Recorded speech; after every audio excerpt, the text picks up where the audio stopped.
back to yet another episode of E-Magazine. My name is Natasha Gunda and the show you're watching is E-Magazine. The segment is Trendy Fridays, where we keep up with the latest in trending topics. Keep the conversation going on all our social media platforms, Metropole TV, KE, and let's get started.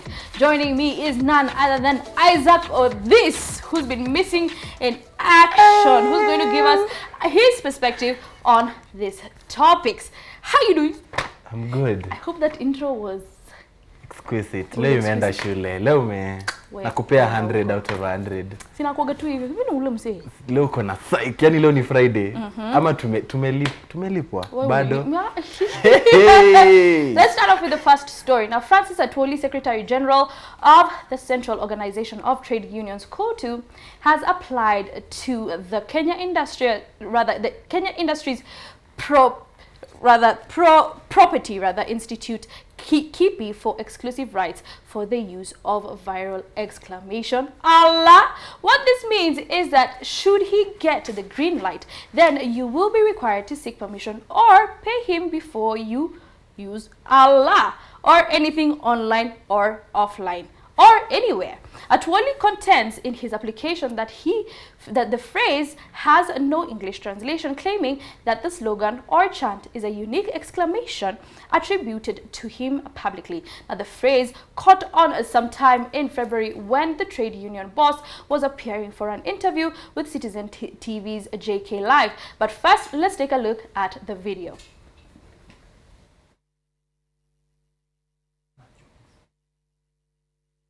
Right, so Allah. Aye. This guy. Allah. First I wrote now an exclamation. This guy would do everything but not help the workers that he's leading. Now he's going to get money from those songs that people have made. Me, I'll do it to his face. Now when they up Allah. Then you get sued. Or I'll say it. You remember the way when you were in primary and then there was this English Kiswahili days. Then you'd say cool and easy. Kiswahili days on Friday. And then you say mtaki unavalishwa mfupa. And then you'd say cool and easy. Mtu anasema mbona Kiswahili? I'm like no. So Allah would be like Allah the Lord. So best of luck trying to get people. Cool and easy, yani cool and easy yani. Yeah, so ukisema cool and easy. Mtu akikupea bonus sema no, that was cool and easy. I didn't say cool and easy. So now you see that Kiswahili. Now you see for that Allah, me I'd be like I meant Allah the Lord. So that's not the way you spell it. Or this. But see Allah, we've been saying it from the base. That's not the way you zile base jobless corner tukipiganga story we are like Allah wallahi. Now it's his all of a sudden. This guy by they should I say they work. It's the way you say it. No, it's the way you say it. If you say Allah and you know that is him. You know it's him. It's not Allah. It's Allah. Allah. Say it like that. Allah. Sasa tunafaa tumwachie tuanze kusema yetu. Mimi pia nda invent yangu basi. Sasa how is he? But on a serious, kwani shida za Kenya zinawaka zimeisha? Let me just tell you something. He's making a couple of bucks and that's all that matters. Wait, this is the same Atwoli with a White House help. It's him. He has a White House help. Hey. What? This guy is taking colonization to another level. Like, you guys now work for us, slavery. Yo. But if it's the same Atwoli, stay at Nini copyright national anthem US and they live hivyo too. All right, let's move on to the next story. Now, self-confessed serial killer Masten Wanjala was lynched by members of the public in Kabuchai, Bungoma County. Authorities said that Wanjala was identified while playing soccer with locals on a Thursday evening. Now, the area chief, Boniface Diera, said the irate members of the public attacked him at his home. Wanjala had confessed to killing 13 minors and escaped police custody on Wednesday night. Now, the serial killer reportedly escaped from Jogo Road police station under unclear circumstances on Wednesday and was on the run up to his death. Ebu just chill. Did you say he went? Alienda kucheza futa. Alienda kucheza futa. Alienda kucheza futa. The audacity. The audacity. Kwanza hiyo ni basi gani alipanda watu akumnotice? Alafu mimi this is what I was saying. Ni kama umse, ni kama aliambiwa tu na polisi, kimbia. Na venye aliambiwa kimbia. Na waliita mob justice. You know this guy when wanamkona wameparara wanakufanyia hivi. Nika alifanywa wewe ishia tu. Enda tu. And then you know, okay, I'm not throwing shade, but unaanga vile leo piga story kwa gari safari. Yaani kuna mtu alipiga story naye anakuambia kuna fake time ametoroka, and it's just him all the way to Bungoma. Naye alikuwa tu hapo, yani amejishinda kofia. Hata mimi nashangaa unani ametoroka, but that was huyu mtu. Na tukimpata tunamkula. So nko amepromise 200k. Lakini sasa amesha dead. Nitanunua kisiagi. Kisiagi ya 200k. Si waluya na unga. But anyway, it really talks a lot about the police force. I think the public was like, tuliwape umse mlishindwa. This is my thinking, is I think walimwachilia because I feel like what he would have gotten inside bars is not as much as mob justice. I don't know if I'm making any sense. I'd beg to differ. Because kwani atauliwa huko ndani? No, Onyancha also had a similar case. Right now she's Onyancha reformed. ni pastor.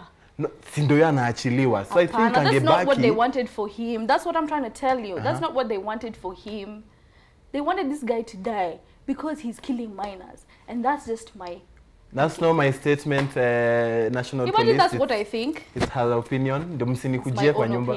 This is Fridays, we are opinionated. Kwanza venye uko active social media utatafuta tu utapatikana hapo unakulalia baba yako. I don't think he's irrelevant. Let's move on to the next story. Now, President Uhuru Kenyatta on Thursday made history by becoming the first African head of state to be hosted by President Joe Biden at the White House. Now, since the American leader took over office in January this year. At the historic meeting, President Biden announced a U.S. government donation of 17 million more COVID-19 vaccines to the African Union. Now, President Kenyatta thanked the American government for the continued assistance to Kenya and the African continent in the fight against COVID-19. He also welcomed the addition of donation of 17 million doses to the AU, that is the African Union, noting that Africa was struggling to access adequate vaccines. So besides COVID-19, the leaders also discussed the global fight against terrorism, climate change, as well as trade and investment, among other subjects of mutual interest to Kenya and the US. We did it, Joe. We did it. Ni loan alienda kuchukua. Umecheki hiyo nini? Post Malone. But me I'm mad at this guy. First of all, ametufungia barabara. Yo, like we have to know it's from US. So, Kenya umse anajaribu kusema ni ametoka Mombasa Road na ni kutriki pale. So, kama uko Mombasa Road, this is traffic jam news for you. Kuko kungori kule Mombasa Road. Wear your Futsubishis and Lexus. Ama boda. Boda is expensive. Lexus and make your way to town because it's crazy. Anyway, but how is that okay, the achievements we are getting from our president, the first African to get to US. The first African to get to the President Joe Biden in his administration, bruv. Na afu wana discuss loans. Hata hizi sema tulipiwe ameenda kwa COVID-19 vaccines. Si unajua hizo inadequate healthcare. Client one, acha tu nisiseme. Sasa yeye ndo anataka tutafutwe kwa Instagram. Wewe ni umesema hivi. FBI wangu agent wangu wanakata exam. Nilisikia msee alisema ati alienda kuomba pesa kwa Squid Games. Ameenda kucheza Squid Game. Ameenda kuchukua loan kutoka Squid Game. But anyway, at least among his achievements, we will write proudly as Kenyans, he was the first black president. Under the administration. Tutaandika hiyo. Like it will go in the history books. I don't think it's history. CBC hiyo watafunzwa hiyo. All I'm trying to say mimi naona itakuwa. I miss sijaona importance. Right. They didn't discuss of no, okay. Apart from that, apparently they discussed climate change. Sasa sisi tunakuwa tuna rainy season. But wale zetu za waziweka ukiwa hakuna difference. Angetuletea sasa by this wangeongea stimulus package. US super stimulus package. I mean wange-discuss hiyo. US iseme Wakenya ni wangapi? 1 2 3 4 45. 6000 kila mtu. Unajua size slang ni 6000 At least tungesema lakini sasa climate change. Kila mtu by the way ni unemployed people. Trade na buy iPhone kwa ile street yangu pale. Street wapi? Street gani hiyo? Jordan na buy pale Ngara, so it's moving on to the next story. The High Court has declared Huduma number invalid after ruling that the law wasn't followed in its rollout. Justin Jairus Nga I hope I say that right, ruled on Thursday, that was yesterday, October, that the government failed to conduct data impact assessment before rolling out the cards in November 2020 and contravening the constitution in the process. No Hudu madam, na venye walitupia pressure bro. Unaongelea ndio alisema deportation. Mimi nilikuwa na bags kujeni, niende US kuliko ilikuwa Canada. Ilikuwa Canada. Hawezi enda US wewe. Wewe unazibwa kwa barabara, kwa mlango. Si hata na Drake. The weekend, na the Drake. Nilikuwa nimengoja kuenda alafu tunaambia si nyinyi. But honestly, I remember this thing when it started. Na ni mati yangine walikuwa natupea false hopes. And then my mom, at first tulikuwa me and my mom atuendi. And then someone endorsed it. You know that someone, yeah? Who? Wanawetanga the former prime minister. Ali-endorse alafu mamangu akachange. Akasema kama yeye anasema kila mtu anafanya. And then I was like, yo mom, see we were one front, but mimi nilikata. I was like, I didn't see this. Haki guy, na venye mimi nilifosiwa kwenda hiyo kitu. Na nilienda nikasimama. Remember they were threatening people at you to get your driver's license, your passport. Mimi mbali nimeenda nikisomo ku drive, maybe women crazy cars nah. So I was like, but now I'm so glad. Now wait, how much did they spend? 10 billion? Down the drain. Down the drain. BBI 10 billion pia? Na bado unalipia barabara? Kai! Na venye mwenye inua confidently. Imagine ignoring something illegal confidently. Just so you know. Being a Kenyan should be on, like, it should be a hard Guinness World Book of Records. It should be a series. You know those... Being Kenyan. It's tough. You've given me an idea. Even though pesa yetu imeswim. You have given me an idea. I'm about to be rich. Guys, if you see this on a YouTube channel, the idea was mine. Let's move on to the next story. At only 25 years old, this is sad news, Agnes Tirop, world 10,000 meter bronze medalist, is dead. The brilliant long distance runner was on Wednesday, October the 13th, found murdered in her house in Iten, Elgeyo Marakwet County. Now, according to reports, she had stab wounds in the abdomen. Her passing comes just 2 months after she finished 4th at the Tokyo Olympics. Her death has been confirmed by Athletics Kenya, who issued a formal statement. Now, the police on Thursday evening arrested Emmanuel Rotich, her husband of the runner, who is the main suspect to the murder of his wife. As in, guy, now kulikuwa na conversation kalikuwa pale kwa ofisi. Na watu walikuwa nasema, yani ni, what is it?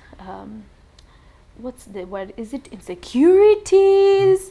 Did the guy have insecurities because the lady is richer than Ama Nini? What do you think? But you know, I was checking a husband to kill the wife. I was checking out Bonnie did something on Instagram when he was talking about this when I was at work, and he said, I think marriage vows need to be changed. Right. And it was speaking to regard to that. Yeah, like till death, because apparently they were having wrangles. They were having wrangles for a long time. And then she had moved out, and then when alikuwa Tokyo, negotiations happen, akaambiwa rudi home. Oh, okay. So Bonnie was trying to say, these negotiations are Africa, you just can't leave. So I think Bonnie was trying to say, till death do us part should be changed.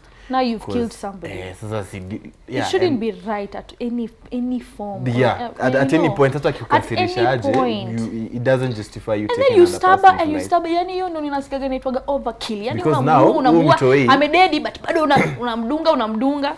Kwa sababu na mtu yeye atakuwa na mzazi mmoja sasa. No, like literally alone because the dad is obviously alone because the dad is going to prison.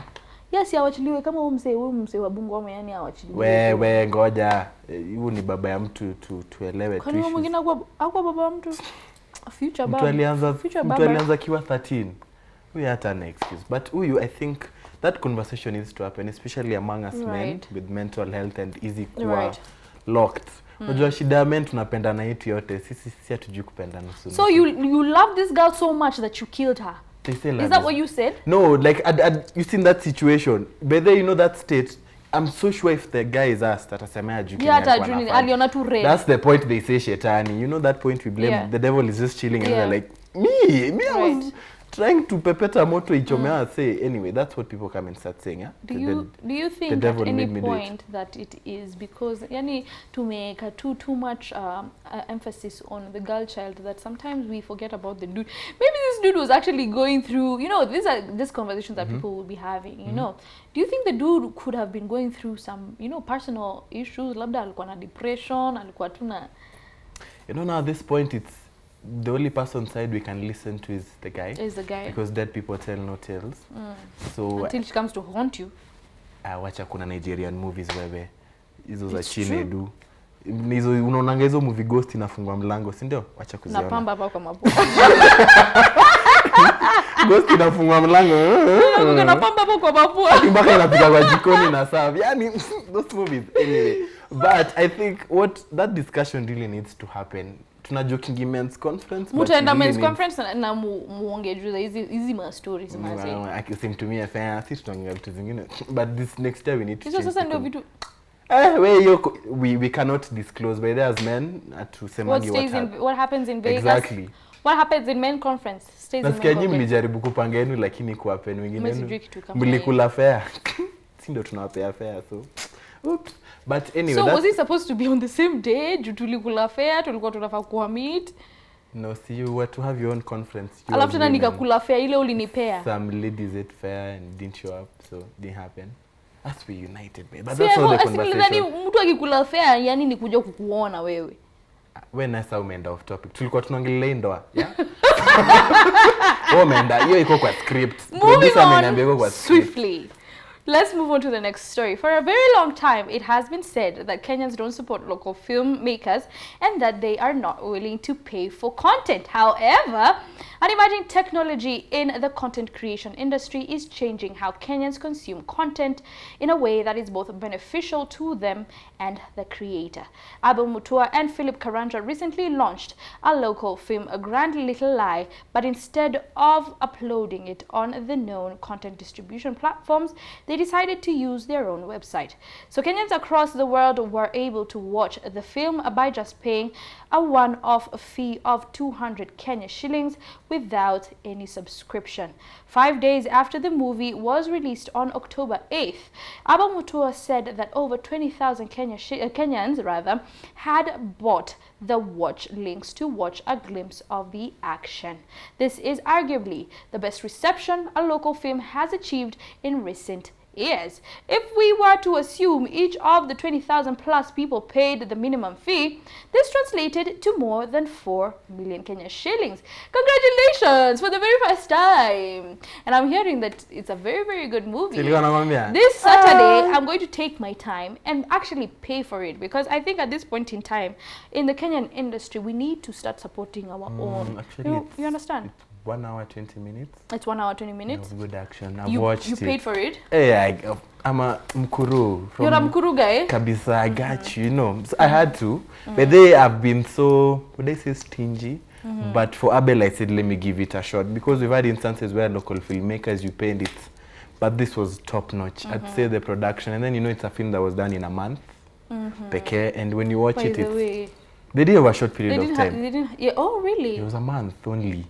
Nando, this is what guy, you really are. Exactly. So I'm so happy by there for this film. This is a surprise.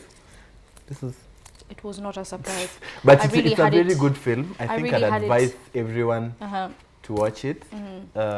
It's worth every coin. And then the good thing is once you buy the link, you can watch it anytime, any day. Are you ready to see this more and more often? As in, I feel like Kenyans have just taken this whole entertainment thing to a new level, and this is like the push that we needed because now if we're even going to compete with people like Tanzania, TZ, I don't know really much about the Ugandan acting scene, but it's a meme. Tanzanian movie scenes and Nigeria now that are actually having their movies on Netflix. I mean, I'm waiting to see the day that we could actually have Abel Mutua on Netflix as well, and not just yani kama hiyo ya butita ya kuongea tu Kiswahili, yani you know, doing directing and producing, because at the end of the day I feel like we really do have some Kenyan talent, and Abel Mutua has just proven that, and even Phil has just proven that, you know. I think now that we've seen the Netflixes in the Kenyan market and they've now said, hey, Kenya tumeona potential, and they're now even taking films from Kenya. This is a very good start.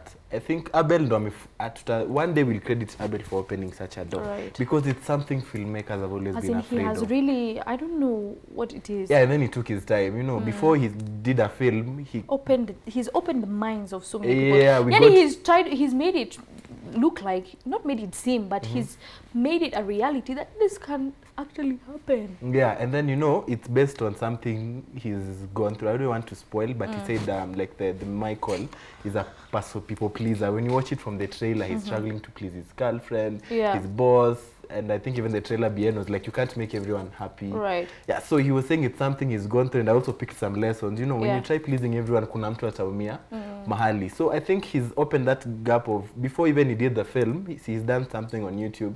We've gotten to see, okay, if this guy does a film, itakuwa.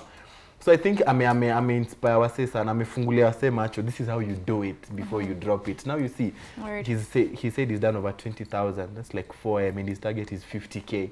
Najua hata tujihesabu watu wali red carpet and all this, hatujihesabu pesa. And then it was not only 200. If you want, you can even go above and beyond. So that's just the minimum. And by the way, he's really a big, is it giving person, because even on his YouTube channel he usually urges people to, if you like this content, pay for it. See that it's free. You understand? Because you, at the end of the day, you can't also wait for YouTube money, because zingine ati uchelewa, zingine income kama tuseme uko na copyright, and I think that is just a different way of doing things. So right, big up to Abel and his team. Well, alisema ingine tungoje around next year. Around next year. By this time this one will ameshafika 10 million. This is the start. Big up. Now we hope we see more of this. Si tutasupport hata ikwe series. Weke hapo Philips TV tutalipa. All right, Events Diary coming up next.